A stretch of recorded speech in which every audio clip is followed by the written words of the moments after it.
All right. Okay, what we're going to do now is we're going to do a very important function, global function, where we're going to put a header on more than one sheet at a time. There are two ways to do this. One way is to click on the sheets that you want to have the header on. Right. And you can either do it with a shift click, clicking on one and then clicking on a row of them, or you can do control click on each one that you want to.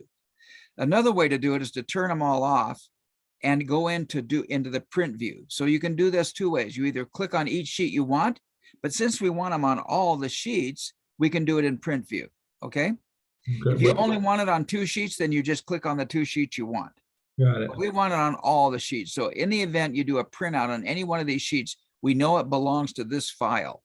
The last thing you want on your desk is a bunch of data printouts and not know what file it came from. It's always my problem. Okay, well, good. So we're going to solve that problem now. So you could shift click across there for all of them, or you could control click on each one, or go into print view. So control P, go down to when it says print active sheets, where it says settings, print active sheets, you want to say, go up to settings there, pop that down and say entire workbook. So now we're doing this across the entire workbook. Okay. So you can either click on individual tabs or do the entire workbook. Click on page setup,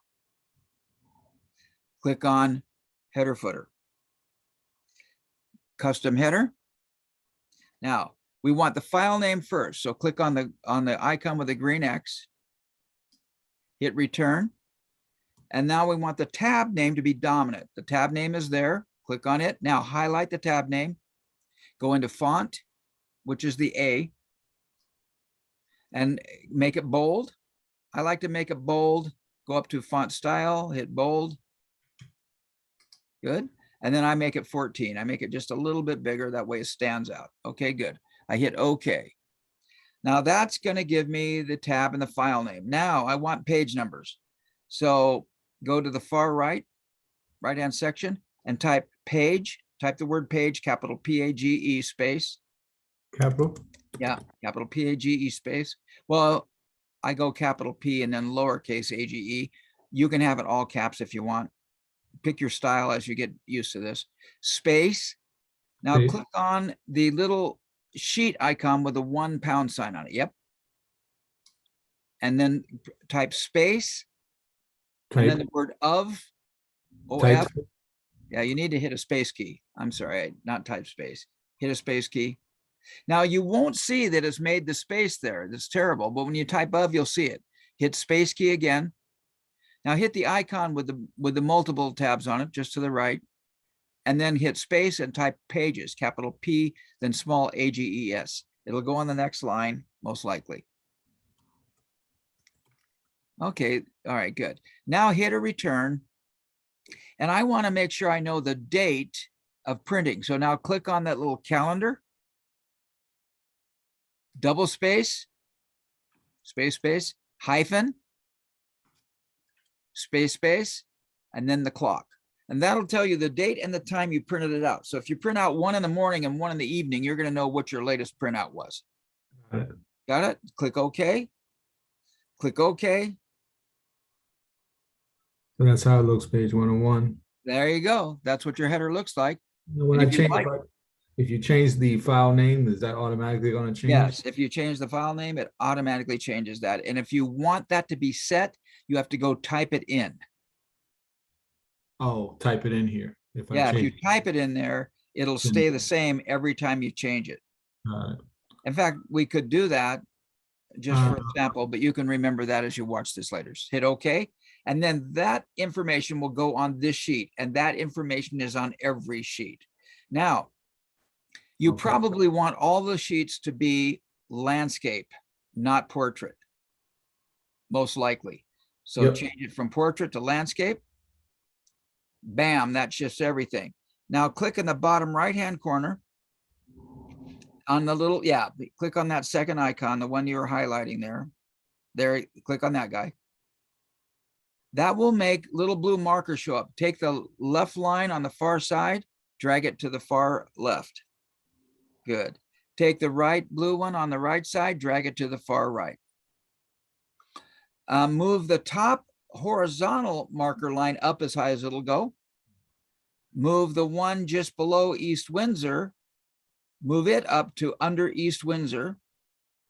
So above bed sort, clear to the top. And now that top frame is set up right. Now you can go down to the bottom and do what you're going to do instinctively, intuitively, drag all those lines down as far as they'll go. Good. That'll give you your maximum spread on each one. Now, if you want to adjust your columns, you can do it from here. Like for example, bed sort can be made much smaller.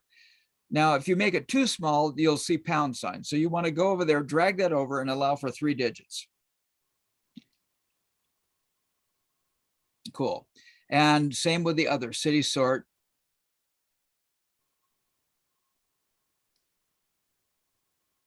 And that's your, okay, good. That's your original sort, right? Yeah.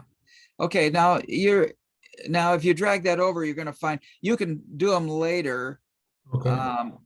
By getting in there, but that's good. Now you can make any adjustments you want to from here, but you can also do it later on, like beds and baths and bathrooms. You could all make those a little bit tighter.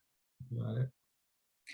If you wanted to automatically adjust to the widest thing in the column, then you would do this in the non-print view. But when you know that, like you can tighten up beds, you can make that, because that's only going to be 1 digit wide ever. And space going across the page is going to be really important. Same with baths and same with total baths. You can scrunch all those up. You don't need to see the headings because you'll pretty much learn what those headings are. Right.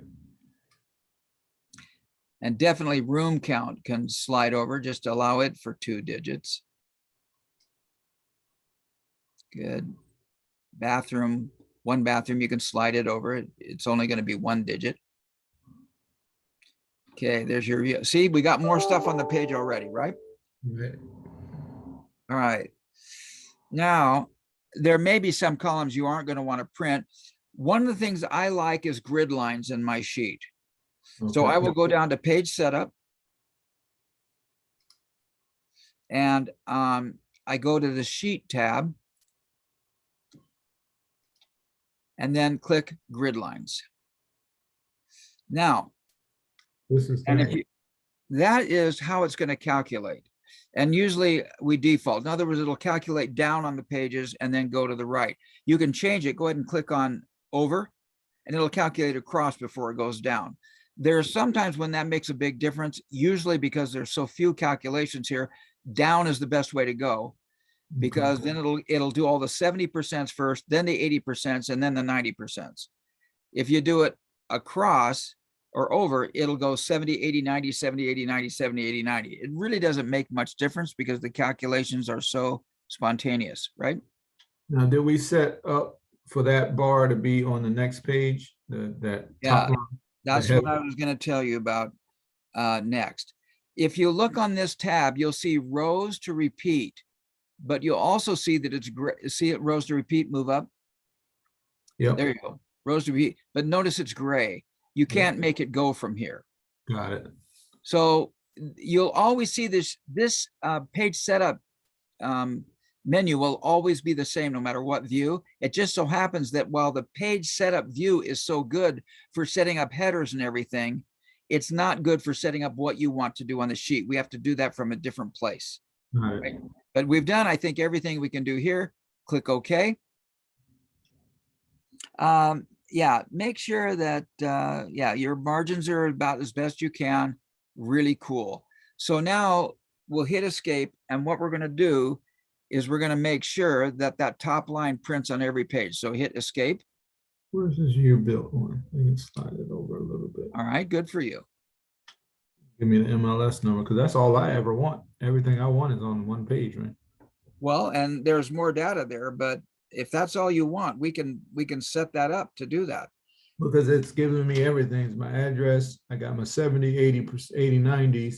I got my beds, my bath, and I got my MLS number if I ever want to go back and Well, good. If that's anything you ever want, then we ought to go back to page setup and say, do down first. Go Okay. back to page setup. And that's what we Because do. what'll happen is it'll go to the sheet tab. Yes, It will number, oh, good. It numbers the pages in this order as well. If you Okay. hit over, then the top square will be 1 and the right square will be 2. And then the left square will be 3 and the left square will be 4. If you hit down, then it'll set up your pagination going down. So I think we've done as much as we can here. Hit escape. Okay. And if you like it, hit save, because that means these setups are done for every page. Now look, you have all of this data. And so let's go into page print view. I normally like that. There it is there. If you look under the word formulas, it's that's the icon.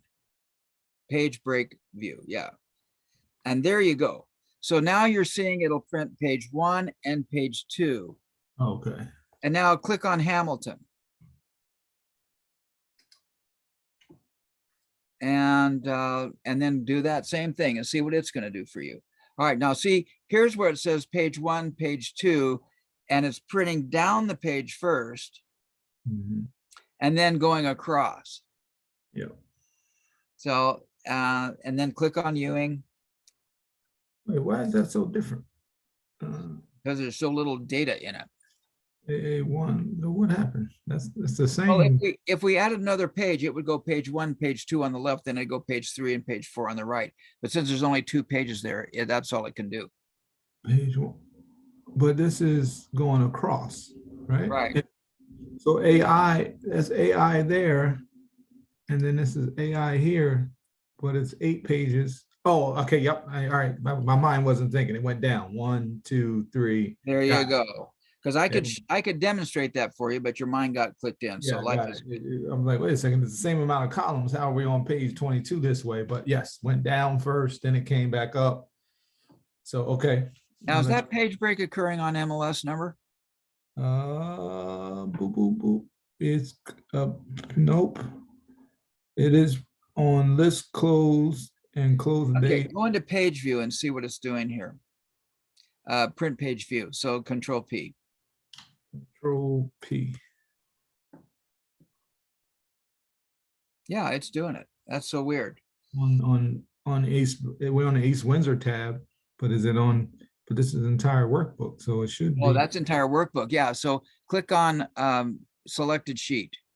So instead of entire workbook, click on selected sheet. You know what? Yeah, see, that's your active sheet. Whoa. And it doesn't have a header on top of it. That bothers me. Yep, that didn't do what it was supposed to do. Yeah. It only did it for, and we put the entire tab. Let me take a call just for a second, if I may. I gotta get off. Oh, it's almost 4. All right, well then let's get off. And we'll do this later. We'll pick this up later. It only did it for the first 2 pages, Steve. Then after page 3. And I don't know why that happened, because we had entire workbook selected. Right. All right. Well, I don't need to. I'll discontinue this recording. We'll do a page setup another time for this. All right. All right, really cool. I'll stop the recording and we'll go from there. Did